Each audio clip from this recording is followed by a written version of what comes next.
Work harder on yourself than you do on your job. Develop the skills. Learn the lessons. Take the classes. Absorb all that is being taught to you these days. And then later on, of course, you can sort it out, what's valuable to you and how to refine it for your business and for your life and for your future. But the main thing is to get it and start this process of personal change, personal development. And let me say it one more time. If you will change, everything will change for you. You'll never be the same. You'll keep growing. As you look back on a few months, look back on a few years, you won't believe the progress you can make. Economically, your relationship with your family, your friends, and whether you're in sports or economics or whatever, I'm telling you, that whole process of committing yourself for personal change, personal value, can really make your life unique and worthwhile. Now, let's cover the second subject on setting goals. Mr. Shelf gave me some tips on setting goals that changed my life forever. And I want to share those with you. So let's talk about setting goals, and I also want to tie it to personal development. And you'll see how I'm going to do it as I progress here. Setting goals. We need to take a look into the future. There are 4 things to consider in terms of attitude. One is how you feel about the past. Best advice I can give you on that is treat the past as a school. Let it teach you the mistakes you've made, the things that went wrong, the things that didn't work. Don't use the past as a burden to carry, and don't use the past as a club to beat yourself to death. Past losses, past failures, past mistakes. But let the past be a school. Tough school maybe. We've all been through some tough stuff. So if you feel good about the past, draw from it for experience and let it teach you. Then next is how you feel about the future. We've got to have the future well designed. The future is called the promise. And here's what we teach in our leadership series. The promise of the future can be an awesome force for your own future. The promise of the future, designing the future. There's 2 ways to face the future. One is with apprehension, and the other is with anticipation. I promise you, in my travels around the world, most people face the future with apprehension. And here's why. They don't have it well designed. They've sort of left that up to someone else to fix.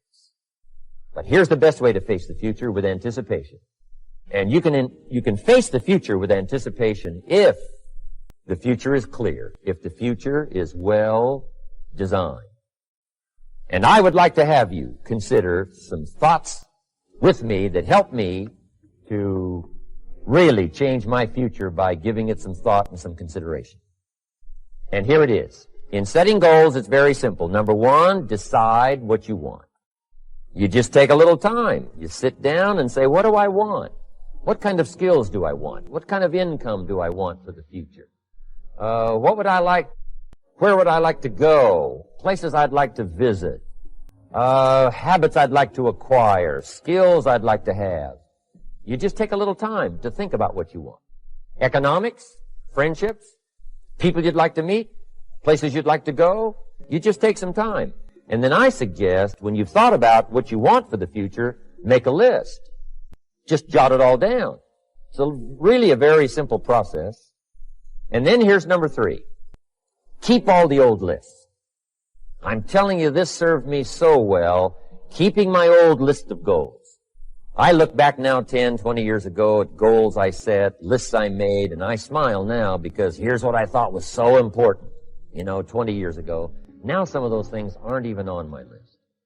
I've got a new list. I've grown. I've changed. I've matured. But I give you that advice. Decide what you want. Number 2, write it down. Number 3, keep the old lists. And then here's number 4. When you get something that's on one of these lists, check it off. Part of the fun of having a list is checking it off. And then if you can add some drama to checking it off, see, that's what really helps. I set a goal to go to Spain many, many years ago. And when I finally made my first trip to Spain, I had that journal with me that had that list in it. And while I had my journal on my lap, waiting for the wheels to touch down in Madrid, I waited until the wheels touched the runway, and I checked it off. Just adding a little drama. So, part of the fun of having a list is checking it off. Now, here's what's important about the lists and designing your future. If the future gets clear, the price gets easier. Because you got to remember, for every promise, there's a price to pay. Everybody's got to pay the price. Everybody's got to do the deal. Everybody's got to do the disciplines. Everybody has to pay. But here's what I've discovered. If the promise is clear and powerful, the price is easy to pay. The price is some classes. The price is a few books. The price is a few disciplines. The price is finding something that'll make your life better, make you grow, make you change, make you develop. So the first part of the key is to design the promise. Then, what is the price to pay? I'm telling you, the price will be easy. Anybody in my audience can pay. No matter where you are, where you come from.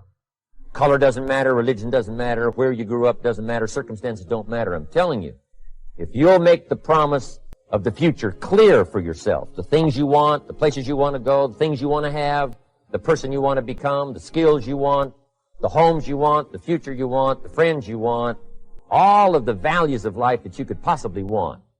If you'll make that clear, make those lists, and be serious about it, I promise you it's an easy price to pay. Anybody can pay it. And the best advice I can give you is, if I can do it, you can do it. Farm boy from Idaho, raised in obscurity, I changed my life, turned it upside down, turned it all around, found economics, found future, found promise, and if I can do it, you can do it. So, start setting your goals and see if you can't get a better excitement going for the things you want to accomplish for the future. One of the major reasons for setting goals is for what they make of you in achieving them. My teacher advised me when I first got started at age 25, he said, Jim, why don't you set a goal to become a millionaire? He said, it's got a nice ring to it. You know, enough zeros to impress your accountant. And he said, I'm here to help you. You're only 25 years old. You've been to 1 year of college. You've got a beautiful family, every reason to do it. Why don't you set a goal to become a millionaire? And he said, here's why. And I thought, he doesn't need to teach me why. Wouldn't it be nice to have $1 million? He said, no, then you'll miss it. He said, here's why. For what it will make of you to achieve it. I'm telling you, that statement changed my life. Set the kind of goals that will make something of you to achieve them. He said, now, once you become a millionaire, what's important is not the money. I thought, that's kind of strange teaching. He said, honest, it isn't important. He said, you could just give the money away. Now, I did better than that. I lost it all. By the time I was 31, I was a millionaire. By the time I was 33, I was broke. And I'll tell you a little bit about that story later. But when I lost all my money, guess what? I found out Mr. Schoaf was right. What was valuable was not the money. What was valuable was what I became to earn the money. The skills I had, the knowledge I had about the marketplace, the values that I had going for me. They were more valuable than the money. And here's an important statement to remember. It's not what you get that makes you valuable. It's what you become. So part of the key here is to set the kind of goals that will make something of you. Don't set them too low so that you don't have to grow and you don't have to read and you don't have to try and you don't have to stretch. Don't set them too low. And then don't sell out. Don't go for something that's going to cost you your virtue or cost you your values or sell out your principles. There's a good middle road here to follow. Goals that will inspire, goals that will help you grow, change, develop, and become better than you are. Okay. Now let's talk about financial independence. How to become rich by 40, 35 if you're extra bright, much sooner if you find an opportunity like I did. Let me show you how I did it. Financial independence. I like the phrase financial independence. Some people are a little bit concerned about using the word becoming rich or becoming wealthy, and I can understand that. I struggled a little bit with this. Is it okay to go for becoming rich, go for becoming wealthy? And maybe that's a bit too strong a word or strong a term. So here's what I've come up with that I think is comfortable for me, and that is how to become financially independent. I think it's every person's heritage here, especially in America, to become financially independent. Now, let me give you my definition of financial independence. Financial independence is the ability to live from the income of your own personal resources. Financial independence. Now it depends on how you want to live. If you need $2,000, $3,000 a month, if you need $4,000 or $5,000 a month, if you need $10,000 a month, some people may need, $100,000 a month. But whatever you would need to live, and you could earn that living from the income of your own personal resources, that's what I call financial freedom, financial independence. And let me show you how to acquire it. If you start at age 15, between ages 15 and 35 is 20 years. And in my personal opinion, based on my own studies and my own experience, 20 years, in my opinion, is enough time to become financially independent. If you're not, you don't live in the wrong country. Probably what's happened is you have the wrong plan. And it's easy to be a nice person with the wrong plan. I found that when I was 25 years old. I was broke at age 25, and I was a nice guy. You would have liked me. But I'm telling you, my plans up until then, especially my financial plan, left me broke. I totally changed it the next 6 years, and I became financially independent. So I know what I'm talking about. It is possible in a reasonable amount of time, 15 to 35, whatever, 20 years time, enough time. You can do it in a much shorter period of time, like I did if you want to. But this is a reasonable enough time. But here's number one. First of all, you got to have the right philosophy. Philosophy is our ability to gather knowledge and sort through it and decide what's valuable. To develop a philosophy about life, a philosophy about our health, a philosophy about our family relationships, a philosophy about economics. And if you develop the right philosophy, that's what helps to set this sail, so that in 6 years it takes you where you want to go, instead of winding up like I did that first 6 years of my economics, broke, no money, empty bank account. The right philosophy. Now let me give you a couple of philosophies to consider. Here's the first one. It's called the philosophy of the poor. And here it is. Poor people usually spend their money and invest what's left. That's the philosophy of the poor. Now, here's the philosophy of the rich. Rich people invest their money and spend what's left. And here's the startling answer. It really doesn't matter what the amount is. What's most important is not the amount. What's really important is the philosophy. So I would ask you to adopt this philosophy of spending after you have invested. Invest first, then spend. And I've got a little formula that I'm going to share with you. Now, what should a child do with a dollar? I mean, there's a lot of debate going on, I'm sure, across the country on what a child should do with a dollar. Here's one opinion. It's only a child and it's only a dollar. What difference does it make? Well, in my opinion, it makes all the difference in the world. A person's economic future starts with a child with a dollar. Somebody says, oh, no, you're only young once. Let him spend it all. Well, when would you hope that would stop? Somebody says, well, wait till he's 50 and broke like me and then he'll learn.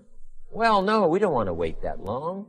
If I would have known earlier than age 25, I would have changed.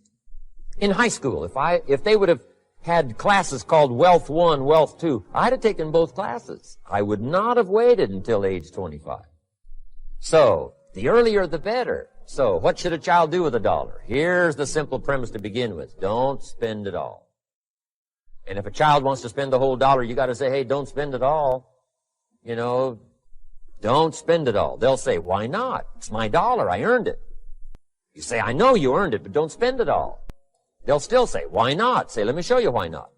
So you put them in your car, take them to the other side of town, and show them where people live that spend the whole dollar. You just drive them around. Kids learn best by visual. Just drive around and say, would you like to live here? Kid says, no. Would you like to live like these people live? Kid says, no. Then you can't spend the whole dollar. So, kids will get the message. So, take them to the other side of town, show them around, unless you already live there, and then just show them around. Anyway, don't spend the whole dollar. Now, let me give you my best view of what to do with the dollar. And I promise you, if you started at age 15, now if you're over 15, right, you've still got plenty of time. You still got 20 years. If you're 30, you still got 20 years. I mean, you still got plenty of time to start what I'm about to share with you. What to do with a dollar. Here's my first bit of advice. Never spend more than 70 cents. Never spend more than 70 cents. Now, you got to pick some number, and the number you pick is going to be determined by your philosophy. It's going to be determined by what you've been taught or your experience teaching yourself. When I first met my teacher, Mr. Schoaf, I was at about 110% of each dollar. You know, I'm down at Budget Finance, hawking my furniture and my car one more time.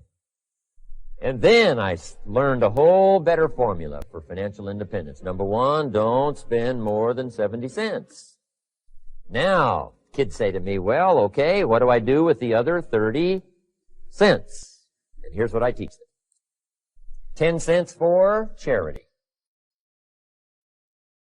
Charity or church or helping people that can't help themselves.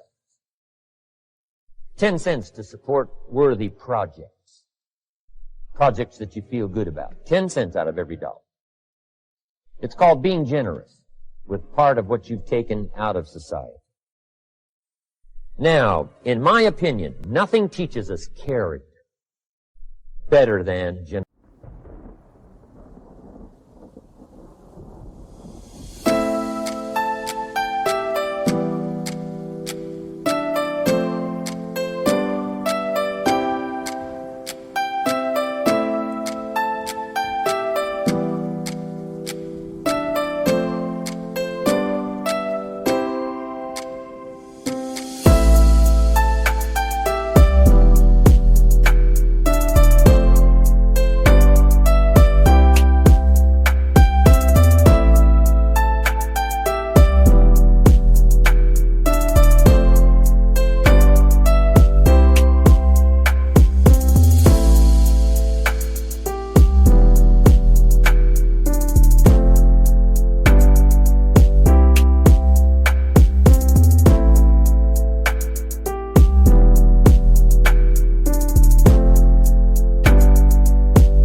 generosity. No class, no teacher, no book teaches character better than generosity. And the best time to start is when the amounts are small. And I know if kids learn these lessons well, they'll give a dime out of a dollar, help people that can't help themselves, support worthy projects. Or if you belong to a church, they teach tithe, piece of. It's very important. Now, because when the amounts get larger, sometimes it's a little more difficult. You know, giving 100,000 out of a million, someone says, oh, if I had a million, I'd give 100,000. I'm not sure. That's a lot of money. So the time to start is when the amounts are small. 10 cents out of the dollar. Okay, next 10 cents I call active capital. Active capital means do something to make a profit. Active capital. Set aside a portion of your income. Wages are okay, but I'm telling you, wages will make you a living. Profits will make you a fortune. So set aside part of your income as capital, called active capital. Any kind of project you can possibly think of, you can possibly come up with. I'm going to write a new book, I think, for kids. I think the title is going to be, Of Course, Kids Should Pay Taxes. It's kind of an interesting title. In California, kids do pay taxes. When a child walks into 7-Eleven, buys something that costs $1, the proprietor says, give me 7 more pennies. And the child says, hey, what's these 7 pennies for? The proprietor says, that's the taxes. Kid says, well, hey, I'm only 8 years old. Proprietor says, congratulations, you're my youngest taxpayer. Give me the money. So in California, where I live, kids do pay taxes. Big question is, should they? And my book will answer that question. Of course, kids should pay taxes. Nothing is for free. If you want to ride your bicycle on the sidewalk instead of in the mud, you got to pay the 7 pennies. Nothing is free, so we all have to pay. So, 10 cents out of your living, out of the money you earn, set aside for capital. Capital to try your best to show a profit. And in my book, it's going to be all kinds of ways kids can make money, right? 2 bicycles, one to ride and one to rent. I mean, you know, it doesn't take long to figure out some enterprise that'll start making a profit. Then you must jot this down if you're taking notes. Profits are better than wages. 1, you can't usually start wages until you're about 16, 15, 16, but you can make a profit long before you're eligible to start earning wages. And then there's no limit to profits, and they can double and triple and quadruple. You know, there's no limit. It's incredible how fast profits can grow. So profits are better than wages. Wages make you a living. Profits make you a fortune. Now, the third 10 cents is vitally important. I call it passive capital. Capital you let somebody else use. A financial institution, stocks and bonds, mutual funds, whatever. Let someone else use it. You furnish the money. They use it to make a profit, but they pay you for the use of it, called interest. And here's one of the things that'll make you financially independent fairly quickly, and that's called compound interest. And this is how you get it. Letting someone else use a portion of your money, your substance. They show the profit, they pay you interest. And this passive capital, I'm telling you, over a sustained period of time, if you'll develop this little 10, 10, 10, and 70, especially starting at age 15, I'm telling you, by the time you're 35, you will be financially independent. You'll have the ability to live from the income of your own resources. And then one more point on passive capital. There's a Bible philosophy. I'm an amateur on the Bible. But there's a Bible philosophy that teaches the borrower is servant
to the lender.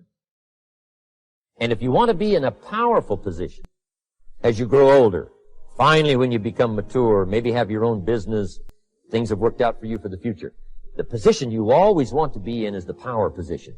And that's called the lender. The lender is the power position. So if kids learn early enough, and then you ask them what they'd like to be when they grow up, I'm telling you, once they understand, they'll say, well, one of the things I want to be is one of those lenders. That's the power position, not the spender. No, you'll be pitied the rest of your life if you just become a spender. You've got to become a lender. And I think this is one formulas to follow. 10 cents out of every dollar. Let someone else use it. Be the lender, power position. Then try to show a profit.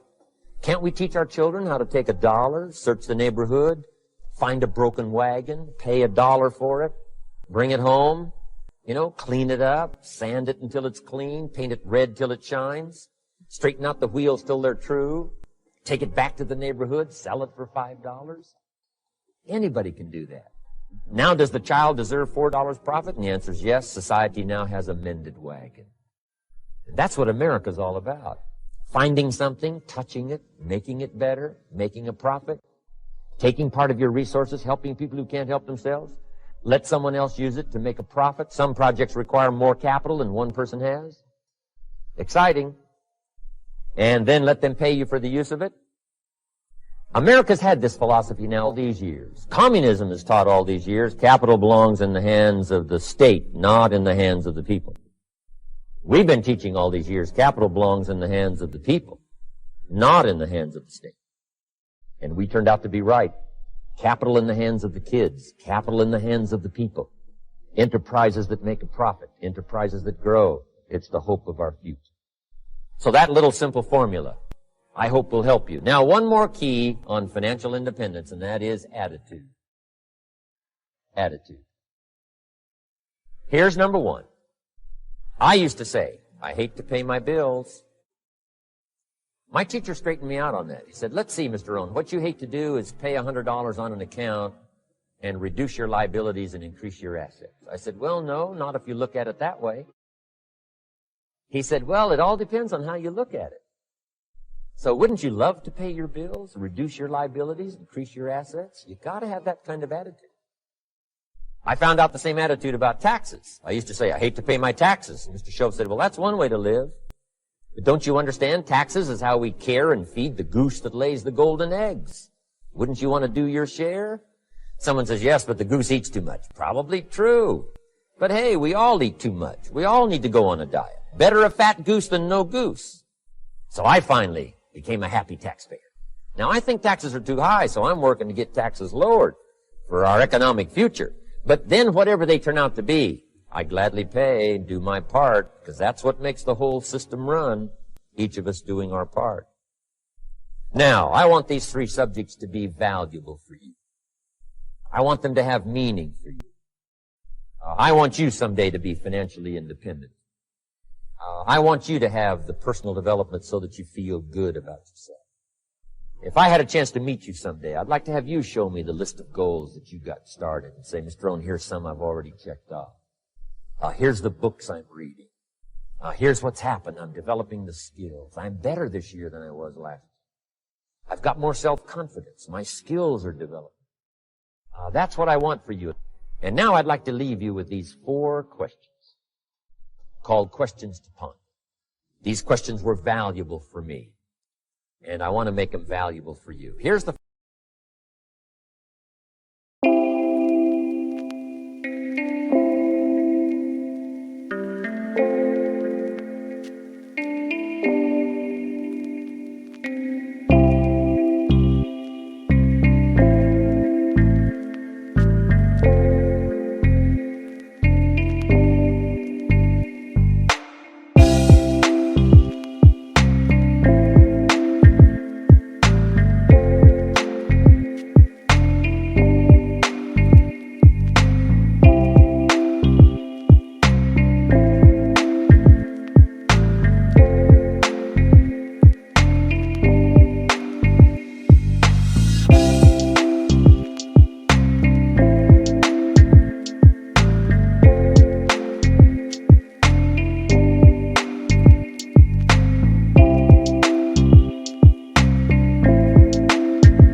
First one, why?